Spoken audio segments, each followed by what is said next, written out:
안녕하십니까. 다산신도시 다산중앙부동산 신동호입니다.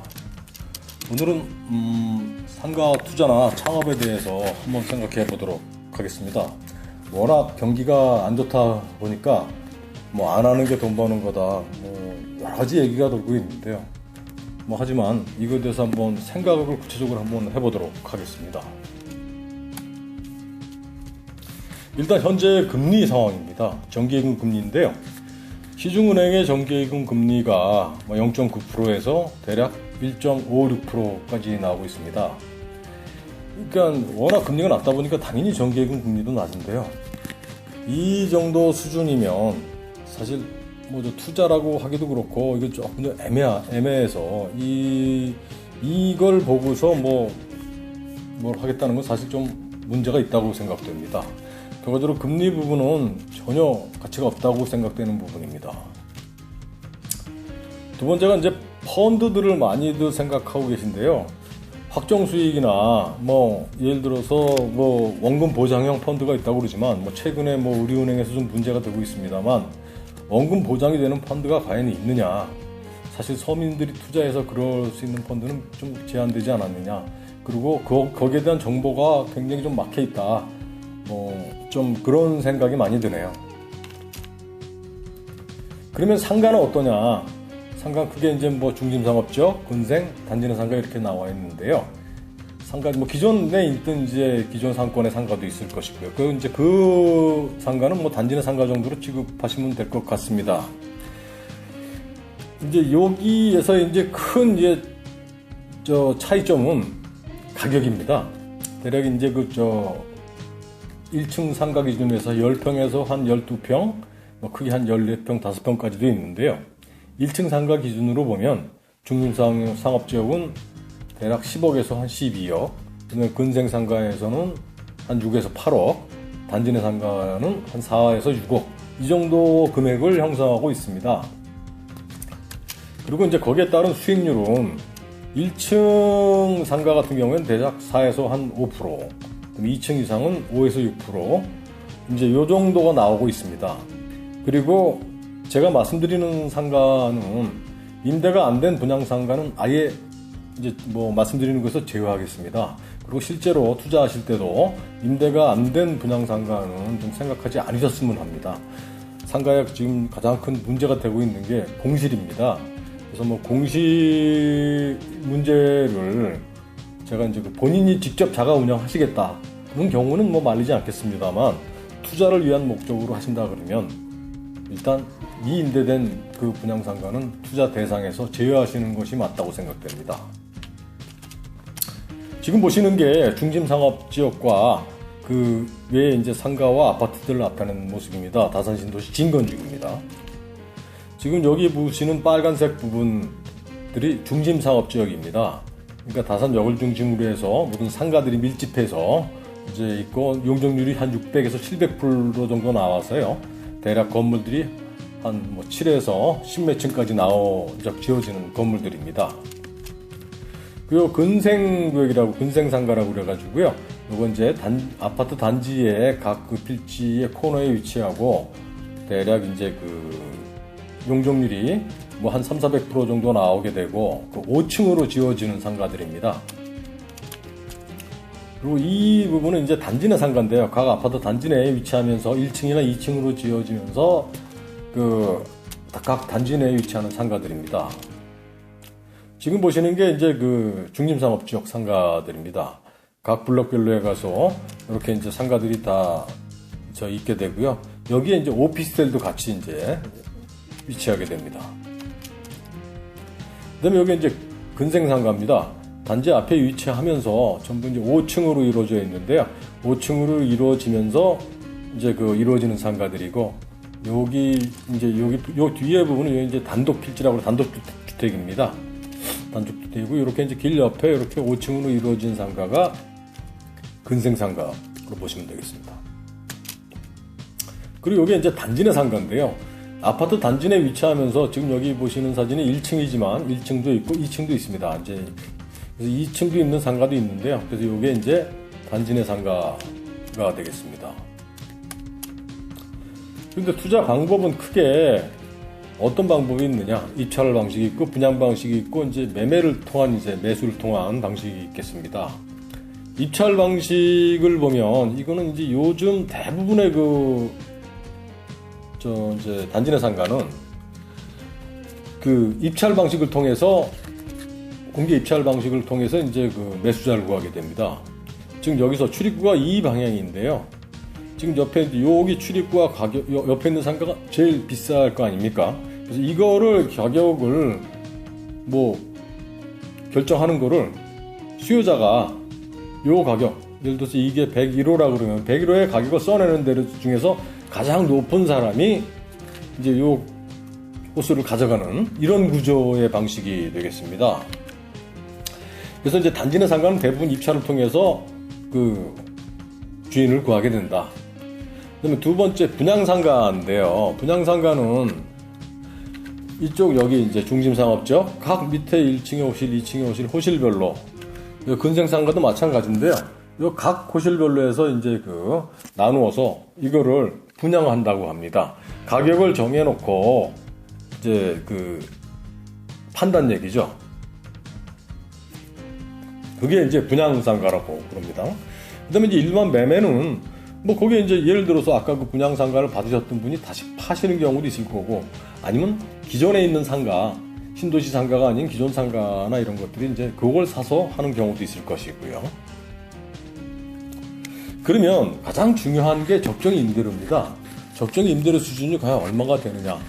왜 이제 이 말씀을 드리냐 하면 지금 상가들의 상가들이 분양하면서 뭐 몇 프로 수익률이 나올 것이다. 수익률을 보장한다. 이런 말들을 많이 합니다.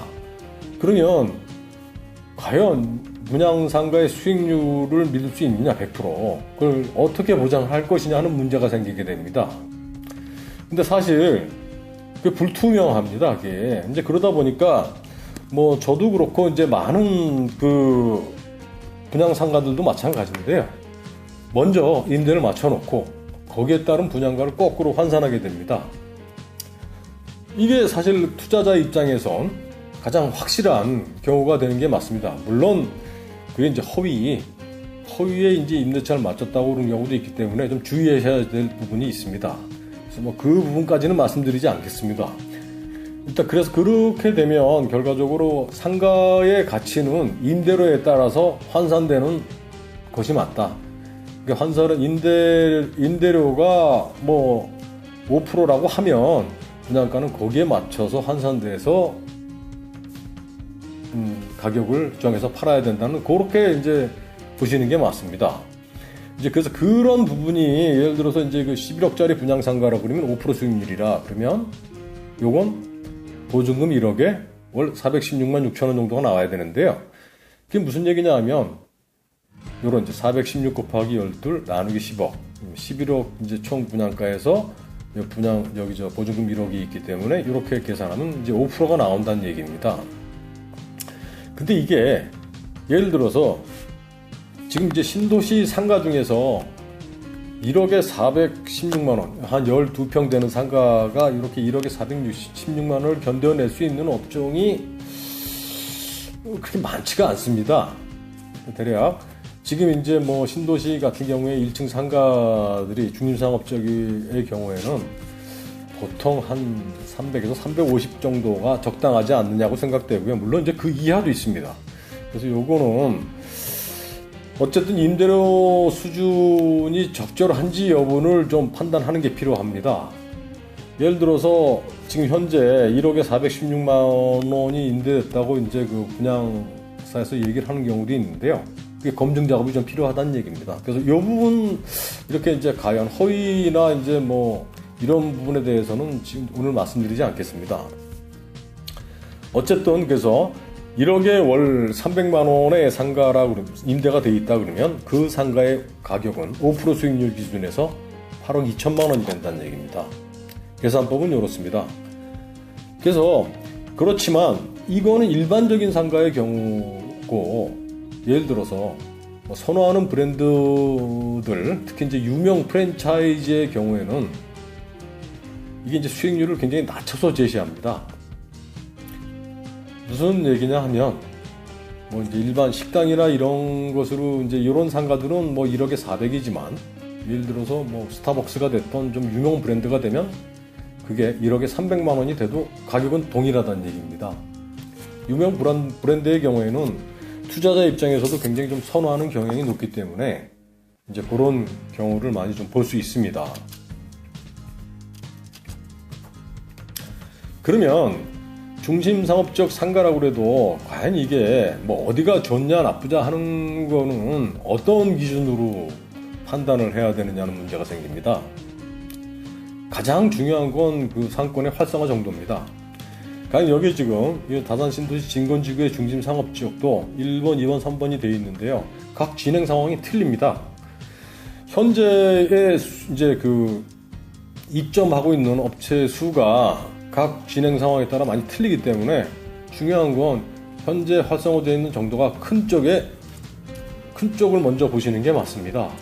예를 들어 지금 여기가 이제 4번 지역인데요. 4번 지역 같은 경우에는 다산역 예정지구 가장 좋은 상권입니다. 이제 이 다산역이 세워졌을 경우에. 근데 이제 다산역이 예정이 된 게 2023년인데요. 그때까지 이 아무것도 없는 상권이 이제 전부 여기가 건설 중일 텐데요.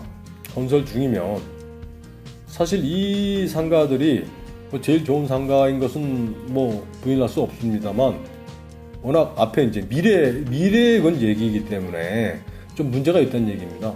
지금 현재 이제 이렇게 상가는 일단 터파기가 시작되면 분양을 하게 됩니다. 그러면 이 상가의 활성화 정도는 결과적으로 여기 다산역에 영향을 받을 수밖에 없습니다. 결과적으로 이게 가장 좋은 위치지만 어떻게 보면 역설적으로 여기 완공돼서 활성화되기 전까지는 더 고생할 우려도 있습니다. 이 앞쪽이 당장 이제 공사를 하게 되면 이 상가는 완료됐다고 하지만 굉장히 좀 힘들 경우도 생길 수 있다. 하지만 이제 그런 것 때문에 투자를 미룬다 그러면 뭐 예를 들어서 이런 말씀을 드릴 수 있습니다. 지금 현재 여기 이 상가, 이 코너인데요. 이 코너의 이 상가의 1층은 이미 분양이 끝났습니다. 끝나면 이 건물은 뭐 내년에 이제 2020년에 이제 준공 예정인데요. 20년부터 한 3년간은 뭐 이제 여기 이제 계속 건물들도 공사 중이 그럴 텐데요. 그러면 이 상가가 상당히 뭐 좀 어려운 상황에 처할 수도 있는 것도 맞습니다만 사실 미래 가치를 보고 투자하는 분도 꽤 계십니다.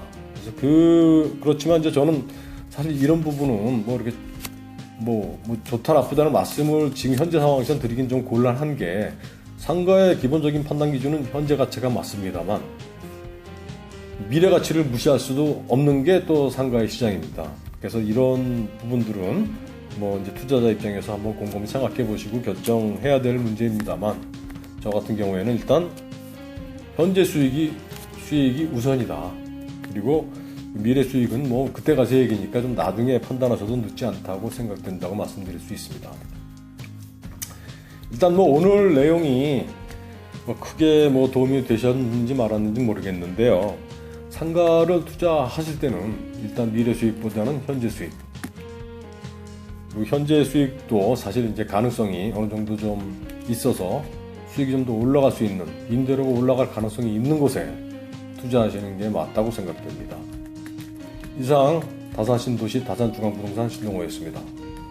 좋아요와 구독 부탁드립니다. 감사합니다.